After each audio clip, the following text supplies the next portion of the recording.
Welcome back to KC Lounge and Libation. I'm Alan. And I'm Marco. Today we're going to be reviewing Torn Label Brewing. Located in the East Crossroads. I would say probably one of my favorites in the city. It was actually the first one I went to when I moved here about 9 years ago. Yeah, one of the first that I've been to as well. Recently we went to their tap room and tried a few of their beers on tap. I had the Jolly Nation Barrel Aged with Thou Mayest coffee. It was super smooth, very tasty, wasn't overly sweet like some Imperial Stouts, and it wasn't really that coffee forward. It was just a really good beer. It was very delicious. Yeah. I tried their Eternal Damnation, which was very good. It was an Imperial Brown Ale. I believe it was made with roasted sweet potatoes, toasted marshmallow fluff, cinnamon, brown sugar, and vanilla. All of those are very apparent when you taste it, and it was very delicious. Torn Label's location also has a full on-site kitchen. I had a bok choy dish that was fantastic. What did you get? I had the roasted Brussels sprouts. That's right. Which were awesome. So come along with us as we try some Torn Label beers. I think we're going to be sampling 5 of them. Let's see what we're getting into. Yeah, let's hang out.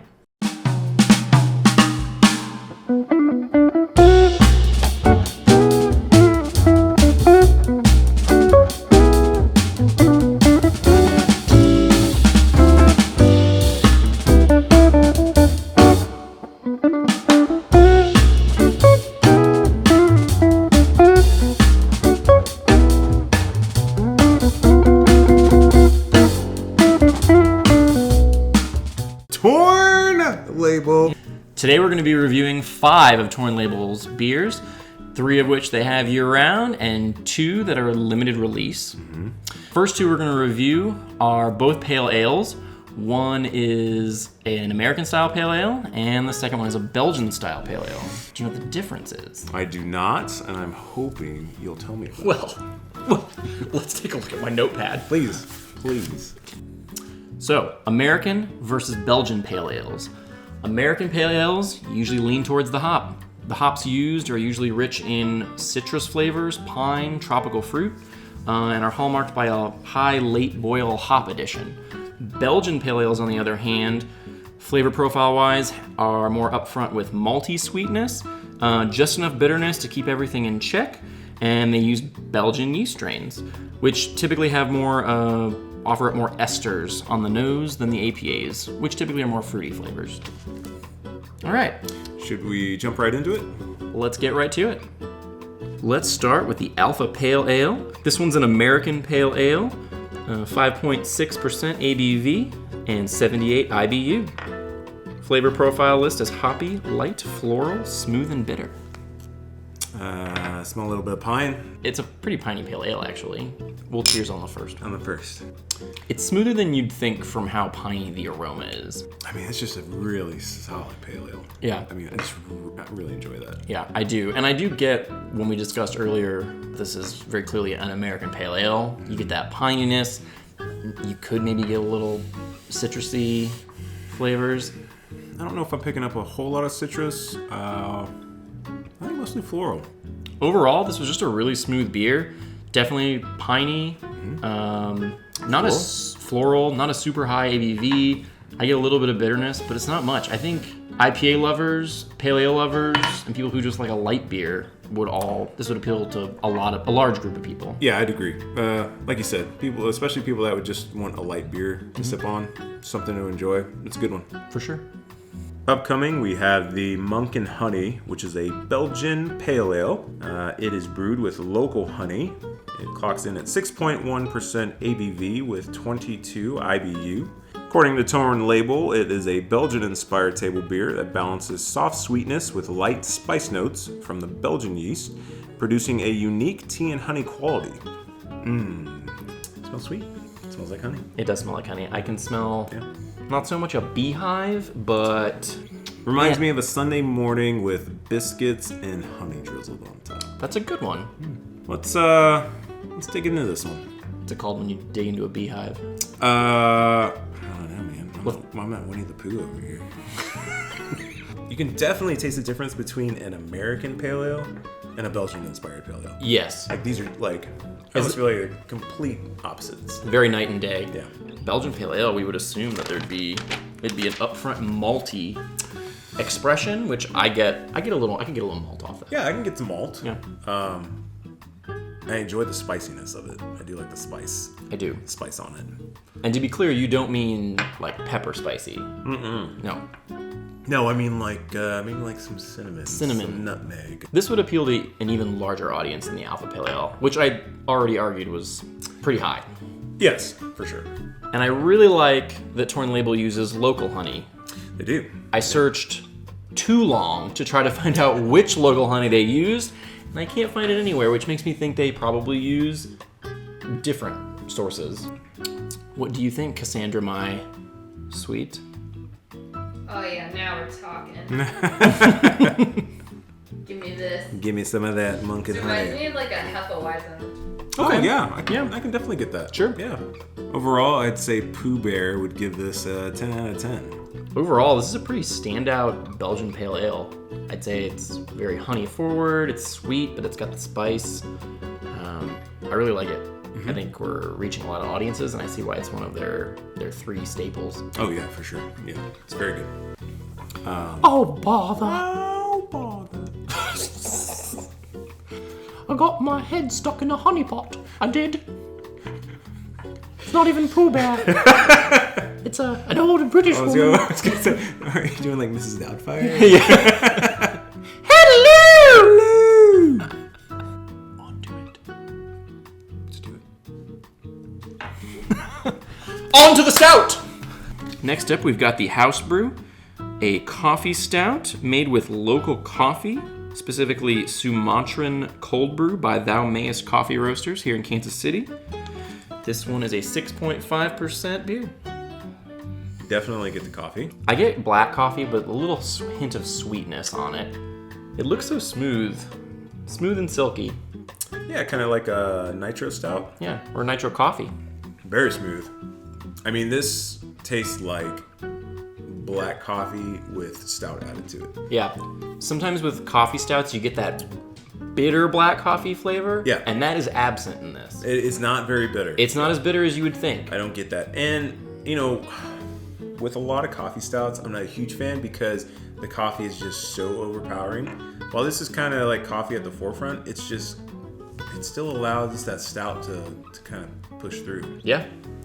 You could crack this open for a little Sunday fun day. Oh, I want cakes and eggs now, really bad. Eggs and eggs, man. This would be good. Let's do that this Sunday. Yeah. Oh, we know what we're doing now. Well, it looks like we need to get some Sumatran cold brew from Thou Mayest. Is that what this is brewed with? Yeah. Overall, like Torn Label said, this is a balanced coffee lover stout. So we just finished their 3 staples. Now we're gonna try 2 of their rotators. Is it getting a little foggy in here? Could be. Someone open a window. Yeah. Scooby-Dooby-Doo. What could smoke be coming out of a van mean? Maybe they need to take it to the mechanic, get that exhaust pipe taken care of. I'll bet that's what that is. It's gotta be. Next up, we have the Fog Machine, which is a hazy IPA. It is a limited series, clocks in at 6.3% ABV, and is described with juicy and citrus notes. Limited edition. They describe it as an East Crossroads style IPA, which I find very unique and creative. It is, yeah, because I mean it's pretty much just an East Coast hazy IPA, right? Right. Yeah. You definitely get a lot on the nose, I feel like. Yeah. It's very fruity. Fruity. Get the juicy notes. Juicy notes, citrus fruit, typical of a hazy East Coast IPA. Maybe like some honeydew? Maybe some cantaloupe? I don't know. I'm really getting melon for some reason on I can maybe every taste sip I've had. I actually prefer the Alpha Pale to this. Really? Yeah. I mean, you know me, I like the pine. You do, yeah. And this one, this hazy is... I can see why a lot of people would like this. I'm gonna have to disagree. I would take the Fog Machine over the Alpha Pale.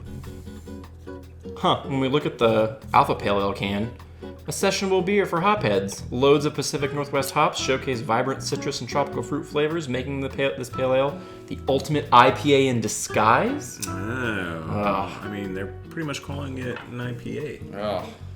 we were And everything but name. misled. In my opinion, this is a decent hazy IPA with lots of juicy notes, very low bitterness, and a lot of aromas. A lot of juicy aromas. A lot of different fruit flavors. I get citrus. I can see what you mean about the melon, and just a lot of different fruit characteristics. I would agree. Very big on aroma. You got those citrus notes. I'm picking up a lot of melon. Very smooth. Not a lot of bitterness or pininess. But all around, I think a solid Northeast IPA. One more to go. This is the double IPA. Oh. Finally, we have the Gustucide, a double IPA coming in at 9.6%. High impact hops, producing tropical aromas featuring kiwi, white peaches, and honeydew. I'm excited about this one. I'm excited about this. I mean, we like double IPA. I mean, it's a double IPA. Yeah, it's Love gonna them. Hoppy? Very happy. Music to my sniffer. Oh, yeah. Yeah. Really gets you. There it is. That's good stuff. I would drink this all the time. This is so good. I would buy... This is my favorite out of all of these. Yeah, I mean... Okay, it is. Is it? Yeah, it's probably my favorite, too. I didn't know, because you liked a few of those other ones a lot. I did. I mean, they're all pretty good. They're all good, but man, this one's just so good.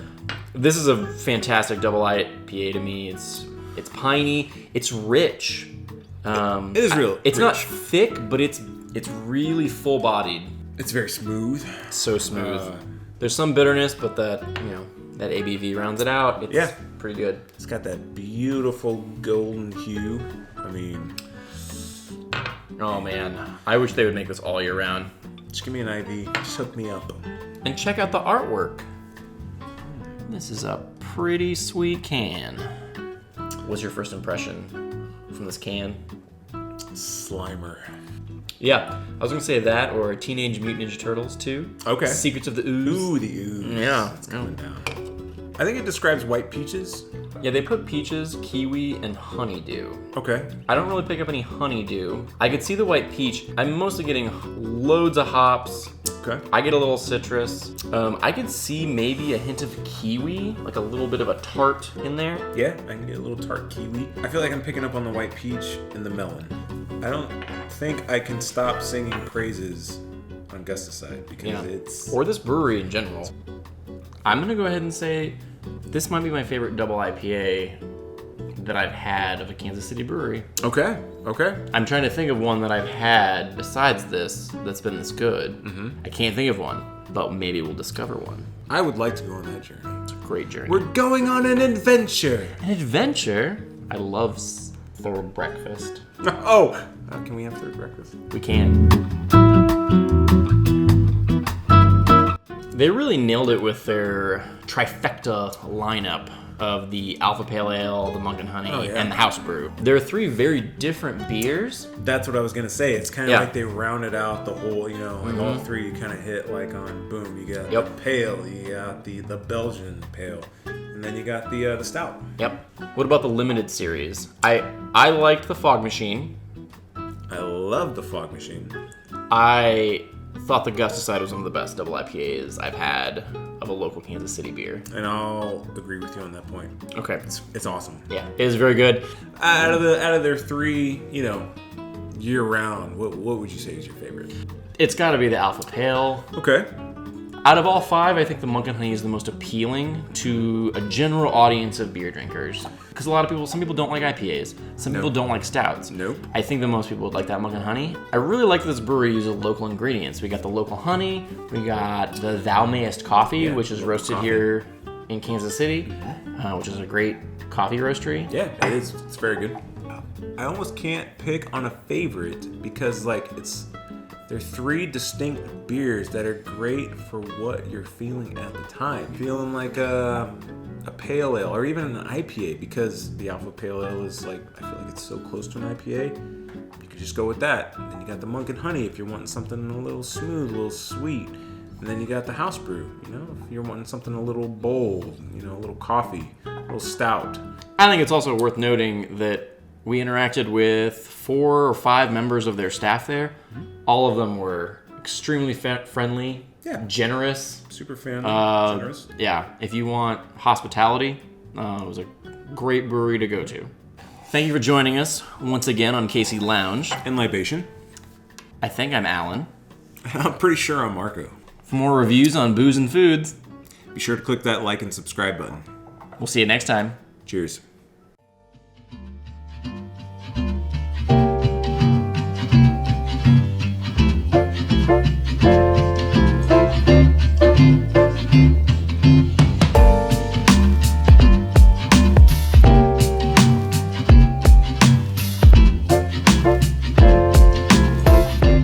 That's a wrap. I'm a raptor, doing what I can. Gonna eat everything till the appearance of man. Yo, see me. I'm living below the soil. I'll be back, but I'm coming as oil. Why'd you leave?